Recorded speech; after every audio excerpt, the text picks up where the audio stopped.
But anyway, here we. So, Lee, I'm going to put you on the spot a bit. You talk brilliantly, I think, for an hour. What would your kind of 2-minute synopsis of what are the lessons for all of us right now in public media about the use of the web? What should we really take from what you've learned in the last year? Well, is a changed environment for all media sharing and all communication. And it's particularly characterized by people being participators in media creation in a way that they never were before. So one of the things that does to all kinds of media companies is gives them new opportunities for engaging with the people who care about them, for participating in conversations with them rather than just broadcasting at them, and by giving them the capacity to use your tools for their purposes, use your playlist for their purposes, and to be active co-creators in the environment that you are helping create. Fantastic. And if you were a general manager or a president of a station, would there be one or two things that you would be doing now to execute on that, do you think? One change that probably wouldn't cost a nickel unless there were technological ways to implement it is just think like a social networker. Think, how can I perform the kinds of services that valuable members of social networks perform for each other? How can I help people get the information they want, verify the information they've already gotten, be in conversation with them? Just thinking like a friend, or at least thinking like, how can I be a node in people's social networks, would be an extraordinarily useful thing for helping media companies navigate in this environment.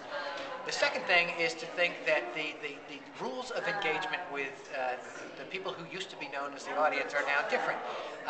Allowing them the capacity to talk back, allowing them to share what they know about the things that you have talked a little bit about, and allowing them to help you correct yourself when you've made mistakes. Well, it's a new environment now where building trust is not just telling good stories in interesting ways and building community around them. It's actually being clear about why you're telling them where they are, why you are allowing people to participate in the storytelling process, and to correct your mistakes when you've made them. Fantastic. And one last question. This is the really hard one. Everyone is very worried about the financial aspects of things. Do you see how what you're seeing could be used quite soon to improve the financial sustainability of the system?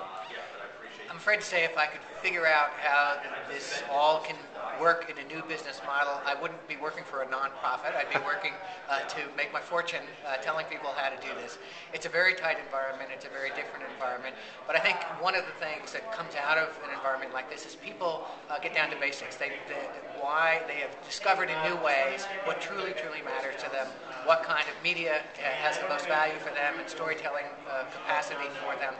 And so I think having new kinds of conversations about value. If I'm providing value for you, will you help me out? It's part of the bargain, part of the conversation that I think has new urgency, but also new meaning to people now because they also are experiencing their own set of troubles. I think it is. Maybe it's, again, helping the conversation about what are we all going to do to help our financial future might be a good one to start with. That's certainly the tone that our new president is trying to strike, that we all have responsibilities to each other, and it's not just a one-way conversation.